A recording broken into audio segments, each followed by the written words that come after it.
2 years ago, I could only eat 9 foods, and over the past 2 years, I've been able to reintroduce 5 foods without reacting to them. But over the past 6 months, I've suddenly started reacting to all of them, and now I'm back to 9 foods again. 5 foods that I've been safely eating suddenly gone. My doctor and I could not figure it out. We just assumed that we'd have to accept it until it suddenly hit me, and I lined up the timelines, and it is perfect and truly silly to think that it would be anything else. Since so many people have been asking, here is my theory. I first just want to say this is not medical advice, it is just my experience and what I've noticed and observed that's been happening in my body and with my health. And there really isn't any test that I can do to 100% prove it for sure, but it is an educated conclusion that I have come to with my doctor. So first, for some background, I have mast cell activation syndrome, or MCAS as I'm going to refer to it, and that is what causes me to have these allergic reaction-like symptoms in response to most foods, which is then why I react to all the other foods and can only eat, well, it was 14 and now 9 foods. If you see me looking down, it's because I have some notes. I just want to make sure that I am saying things as accurately as I can because I don't want to accidentally spread any misinformation. And even though this is just my experience, hopefully it's interesting, maybe even valuable, maybe you'll even learn something. So a quick crash course on MCAS. Mast cells are immune cells. They're a type of white blood cell, and they're found throughout the body in so many different places in the body, but specifically in tissues that interfere with the environment and the outside world. So things like the GI tract, skin, lungs, and like nasal passageways.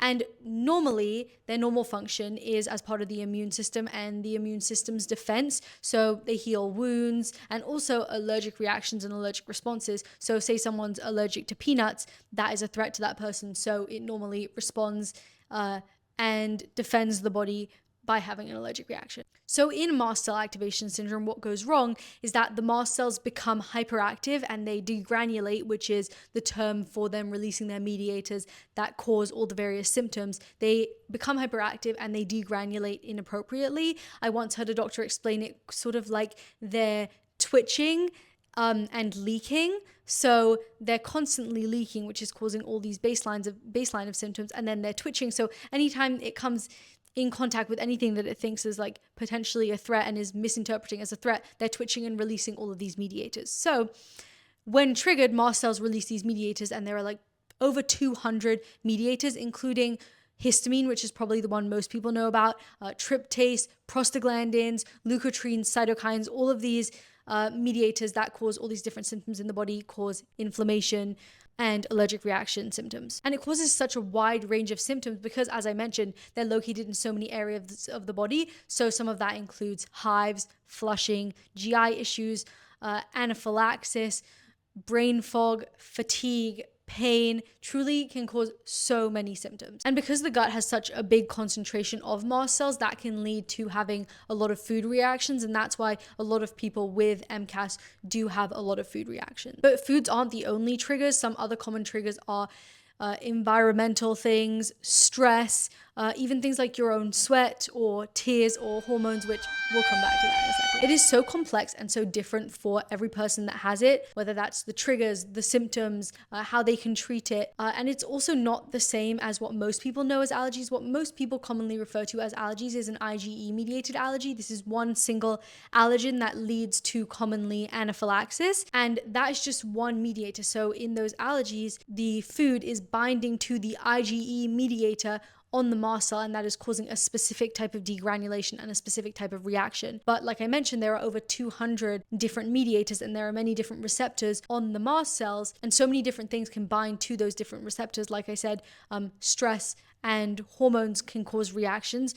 Different stress hormones and other hormones in the body can bind to mast cells as well. So rather than a single allergy with a single allergen, it's an over-responsive immune system that just reacts to many different things, which is also why these triggers and reactions can change so much over time. And some people can have reactions that change day by day. Some people have reactions that change by season, by different phase of their menstrual cycle, or as their hormones fluctuate. But mine have typically followed a similar pattern with food specifically, which is that when I start reacting to a food, the more I'm exposed to it, the worse that reaction gets until I stop eating it and stop consuming it. And then when I'm able to reintroduce a food, I'm able to just eat that food. I can eat a large quantity, a small quantity. I'm not going to react differently to that. And that has allowed me to be able to track and understand those symptoms and those reactions much more easily. So getting into what has happened and the theory, I got diagnosed with mast cell activation syndrome 5 years ago, but I started having these reactions to foods when I was about 12 years old. And when I went to college around 18, 19, I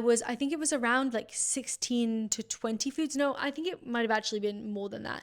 I think it was more around 20 or 25 foods that I can eat. But then over the next couple of years, I went down to only being able to eat 9 foods. The last food that I started reacting to get from 10 to 9 was dates. And I went about a year without being able to eat any of those foods. Then I got to a period where my MCAS symptoms seemed to be a lot better. I felt a lot more stable, and I felt like I was ready to start reintroducing foods. Throughout this entire time, I've worked with my doctor and a dietitian that I have to work out what foods I'm going to try reintroducing, which foods have low enough risk that I've never had a severe reaction to them that's life-threatening, so it makes sense to try it. And at least those first few times that I try it, the reaction is likely to not be very severe. So we had a list of foods that made sense. Anyways, I ended up trying dates and I was fine with them. And that was the first time I've been able to ever reintroduce a food that I've stopped eating. So I was fine with dates for a few months, and then I reintroduced raspberries, so that was the second food, then pears, which was the third one, and then I think I went a few months without reintroducing any more foods, and then I introduced grapes, and then finally watermelon. Now remember this sequence of the order that I reintroduced foods, because that will be important later, although I will come back to it and I'll lay it out visually. I know I'm a very visual person, so hopefully it helps to actually see it and helps you follow along with this. So like I said, I was able to eat watermelon safely, and at that point, that must be 14 foods. Honestly, sometimes I lose count of the numbers, but I was able to reintroduce those 5 foods. So dates, raspberries, pears, grapes, and watermelon. And I ate those for a year. I actually think it was about 9 or 10 months. It was almost a year. Then in May of this year, I suddenly started reacting to grapes. I actually had a moment where I was at school, I was about to graduate, and I was hungry. So I went to, they have this little store at my school, and they had a pack of grapes. And I actually posted a video about this, saying how, oh, it must be the cross-contamination from the grapes. Maybe it touched something else, which I've never really had that big of an issue with cross-contamination, given how bad that reaction was. I actually think it wasn't cross-contamination. I think I was just starting to react to grapes and I didn't realize, and maybe I was starting to react to that particular type of grape more than the grapes that I was eating every day, because a couple of weeks later, it had gotten to the point where I was having that reaction every time I ate grapes, and then I had to stop eating grapes. So that was probably what that was. I just didn't know it at the time. And then in July, I went to go and live in Portugal, and I started reacting to the watermelon basically as soon as I got there. So I honestly just assumed it could have been the watermelon in Portugal. Maybe the watermelon in the US was fine and there it wasn't. So that's what I just assumed. When I left Portugal, I went to the UK and I tried watermelon again, and I was still reacting to it. And I thought, surely it's watermelon now. Surely it is just the watermelon and it's not just that specific country and that specific place. But I hadn't started reacting to any other new foods yet.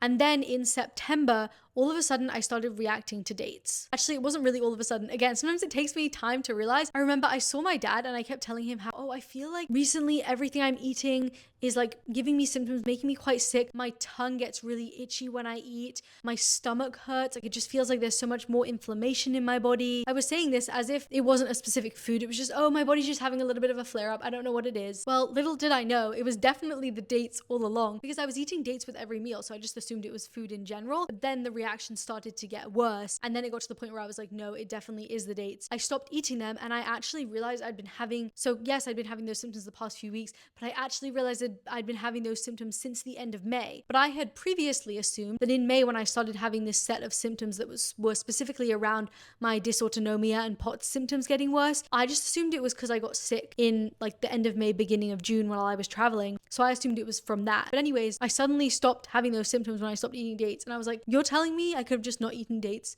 all along and I wouldn't have had these symptoms? Anyways, I went along my merry way without dates, sad because it's like one of my favorite foods, suddenly losing my favorite food, but it's okay because I still have 2 other fruits. Well, that was very short-lived because shortly after that, I started reacting to pears. And then I was like, hey, it's fine because I have 1 more fruit left. No, again, I spoke too soon. Then I started reacting to raspberries. So then I was basically back to the same foods that I was eating 2 years ago, where 2 years ago I wasn't able to eat any fruits, but I was actually still able to eat limes. And I never really had like a solid bulletproof theory on this, but I did think maybe it had something to do with like limes have the lowest amount of fructose in it. Maybe it has something to do with the fructose. It doesn't really have that much sugar. Then I started traveling and all of a sudden I started reacting to limes again. And it was so strange because I was having honestly quite severe symptoms compared to some of the other symptoms I get when I've reacted to other foods. Like my neck and my tongue would get really itchy and the symptoms would happen almost immediately, and they would happen even when I would just have like a squeeze of lime in a drink. So that was the first one that was really strange, because honestly, once I started reacting to the other foods, I sort of expected it. I was thinking every time I started reacting to those foods, I have reacted to these foods before, but limes was a scary one because I hadn't reacted to limes before. And they are such a big part of my diet. I would put them on everything. I don't really have any other seasonings. I have olive oil and salt. So limes added so much moisture to my food. My food has been so dry since I haven't been able to eat limes. I've had to start drenching it in olive oil to have any kind of moisture. So I'm losing all of these foods and I'm trying to figure out what on earth changed. What is different now compared to 6 months, a year ago? And that is when I started to look at everything else that was happening in May. Because at first I didn't correlate it to that. I just correlated it to September because I had lost so many foods in such a short amount of time. But then I realized actually the first time I started reacting to a food again, which I hadn't in a year, had been stable for a year, was in May when I started reacting to the grapes. And I guess that was also the same time when, now looking in hindsight, I started having those symptoms that I think were being caused by dates. Now, if you're paying attention to the timeline, you might notice something, that these aren't just like a random reactions in a random order. They're happening in almost the exact reverse order that I reintroduced these foods. Watermelon and grapes were the last foods I added back. I lost them first. This is the part of my theory that isn't the most solid, like the order thing. It's just an added thing that I noticed. But as I think more about it, it's not really as exact same as the order that I thought it was. But still, it is kind of interesting. And so that's one of the things about mast cell activation syndrome, is that with MCAS, it's not really always about the individual foods. The foods are just what the mast cells are reacting to. The real question is often what is making the mast cells so reactive in the first place? And what are some of the things that make them reactive? Foods aren't the only triggers. Some other common triggers are environmental things, stress, even things like your own sweat or tears or hormones.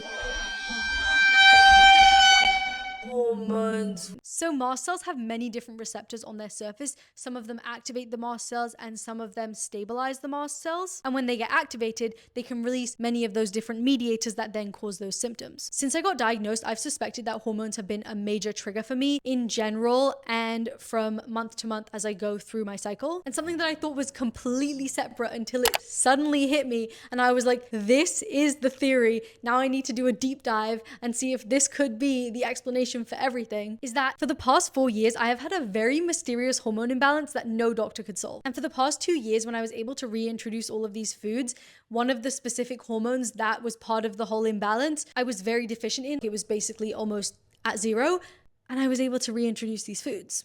And now it's been going back to normal levels, and I've been starting to react to all of these different foods and having other worsened MCAS symptoms. It's not just the foods and the reactions to foods, it's been systemic inflammation and more and like other different symptoms. So let's walk through the timeline and really map it out in detail so we can actually see why it is truly silly to think that it could be anything else. Because my entire life and my health is basically like one big science experiment, so we might as well do our due diligence. For the past 4 years, I've had this hormone imbalance, and at first it wasn't very significant. And I was losing foods anyways with MCAS, but then it got to the lowest of 9 2 years ago. And this is also when the hormone imbalance sort of got to its worst point, or really the point where we were like, we really have to start trying to figure this out. That's when I believe it was probably at the lowest, although we were still trying to figure it out and we weren't really able to test it as much then. But that's when I reintroduced dates. So the same thing still stood around that time, that I couldn't really figure it out with the hormones. We didn't really know what the problem was yet. And then I reintroduced raspberries, pears, grapes. And then right after I reintroduced dates, that was around the time where I started to actually figure out what the hormone problem was. I saw so many different doctors. We figured it out, but we had no clue about what to do about it. And then in the few months to follow, I reintroduced raspberries, pears, grapes, and watermelon. And I had 9 or 10-ish months with all of those foods. I did actually try a couple other foods. What did I try at first? I don't remember what I tried first, but I tried chicken and I tried spinach. I might have tried some other fruits, but I'm not 100% sure. But I know I definitely did try chicken and I reacted to chicken, and then I tried spinach and I reacted to spinach, but I think it was a different type of reaction. It was more of a histamine intolerance because spinach is high in histamine.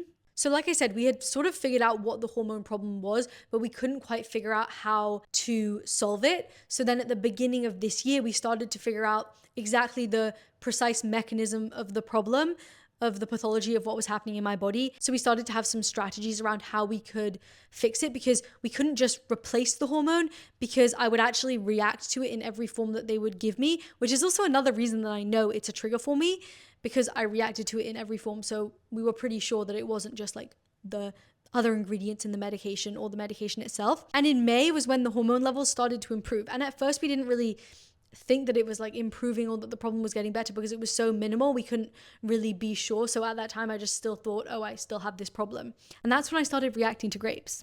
And at the end of May, I suddenly had an increase in symptoms every time I ate. Like I said, I thought it was because I had gotten sick. And this was right after, like I said, my hormone levels had started to improve. And then my hormone levels got a little bit more normal as time went on. They got more and more normal. And then I started reacting to watermelon. And then by September, that's when I started to feel like my hormones were balancing out a bit more. They were pretty much back to normal levels, or at least the most that they have been in the past 4 years. And that's right around the time I started reacting to dates, and then in the few weeks to follow to pears and then raspberries and then limes, even though I hadn't reacted to them before, which then makes me think maybe that's where the 4 years comes into play and not just the 2 years. As I said, this is quite interesting that I've lost all fruits, because even before, when I lost a bunch of foods, they were all fruits, but it wasn't lime. So even though I have had so many people say, maybe it's the traveling that I've been doing, maybe it's the food in other countries, maybe it's different foods that I'm eating that are high in histamine, like seaweed, maybe eating seaweed is now causing all of my symptoms because it's high in histamine.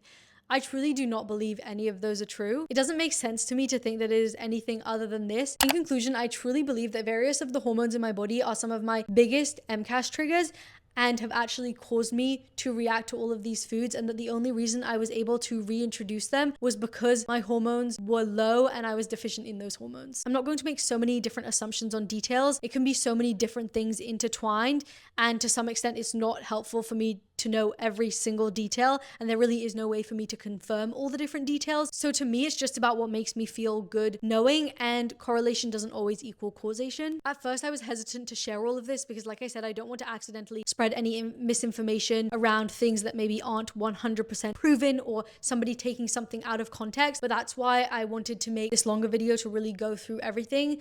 And also, like I said, for me, this information isn't fact, 100% true. Nothing's ever going to prove it wrong. If something else proves it wrong, I'm completely open to that. I personally feel very comfortable having more knowledge and having an explanation, regardless of whether or not that changes and it gets proven to be something else. But it makes me feel good knowing that I have a way to explain something. And so this is the explanation that I have as of right now. It's another thing that has really made me realize how interconnected every single thing is, how interconnected every system of our body is, how interconnected different things that we might react to are. It's not always straightforward, the reaction. It can be so many different factors.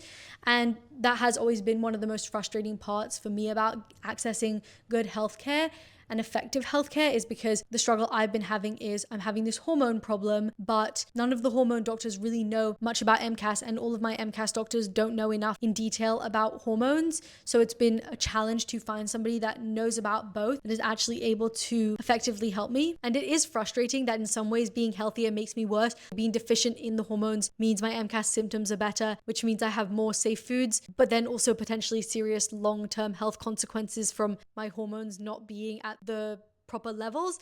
But then my hormones being at the normal levels mean worse MCAS symptoms and fewer foods that I can eat.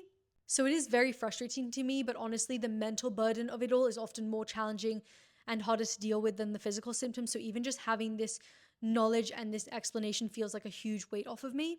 I am hoping that this is all part of the process of my body balancing things out so that I can be in a place to be able to effectively utilize all the different tools, medications, everything that is going to help me heal and be in the right place to be on the path of healing. And now I'm just adjusting to my life as it is now, with having less foods that I can eat, navigating what that means on a daily basis, what I eat, what it means when I have to travel or leave the house or go to a restaurant, and of course trying all the new different creative recipes with the 9 foods that I can eat. So let me know down below in the comments if there are any questions that you have for me, if there's anything else you want to see, or if there are any recipes you want to try, and make sure to subscribe so you don't miss any of it.